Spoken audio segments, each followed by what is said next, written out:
జమ్మూ కశ్మీర్లోని పహల్గామ్లో పర్యాటకులపై దాడి జరిగింది. పహల్గామ్కు 5 కిలోమీటర్ల దూరంలోని బైసరన్లో జరిగిన ఈ దాడిలో 20 మందికి పైగా పర్యాటకులు చనిపోయారు.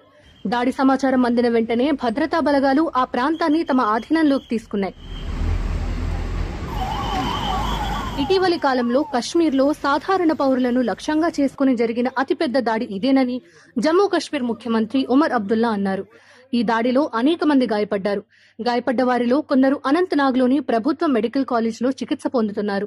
బీబీసీ ప్రతినిధి మాజిద్ జహంగీర్ ఈ ఘటనకు సంబంధించి గుజరాత్ కు చెందిన ఒక పర్యాటకుడితో మాట్లాడారు. హఠాత్తుగా కాల్పులు జరగడంతో గందరగోళ పరిస్థితి ఏర్పడిందని, అందరూ కేకలు పెడుతూ అటు ఇటు పరుగులు తీశారని ఆయన చెప్పారు. ఈ దాడిని ప్రధాని నరేంద్ర మోదీ తీవ్రంగా ఖండించారు. ఈ దాడి వెనుక ఉన్నవారిని కఠినంగా శిక్షిస్తామని, ఎవరిని వదిలిపెట్టబోమని ఎక్స్ లో పోస్ట్ చేశారు. టూరిస్టులు అత్యధికంగా వచ్చే సీజన్లో ఈ దాడి జరిగింది. పహల్గామ్ కీలక పర్యాటక ప్రాంతం. ఇక్కడి పచ్చని మైదానాలు, లోయల వల్ల ఏటా ఇక్కడికి అనేక మంది పర్యాటకులు వస్తుంటారు. పహల్గామ్ ను స్విట్జర్లాండ్ ఆఫ్ ఇండియాగా పిలుస్తారు. ఈ దాడిపై జమ్మూ కశ్మీర్ ముఖ్యమంత్రి ఉమర్ అబ్దుల్లా విచారం వ్యక్తం చేశారు. కేంద్ర హోంమంత్రి అమిత్ షా హుటాహుటిన శ్రీనగర్ కు వెళ్లారు. జమ్మూ కశ్మీర్ లెఫ్టినెంట్ గవర్నర్ మనోజ్ సిన్హా ముఖ్యమంత్రి ఉమర్ అబ్దుల్లాలతో కలిసి తాజా పరిస్థితిపై సమీక్ష నిర్వహించారు.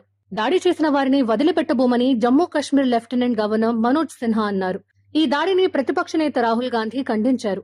పిరికి పందల దాడిలో పర్యాటకులు చనిపోవడం, అనేక మంది గాయపడడం చాలా బాధ కలిగించిందని, ఈ దాడిని తీవ్రంగా ఖండిస్తున్నానని రాహుల్ గాంధీ ఎక్స్ వేదికగా పోస్ట్ చేశారు.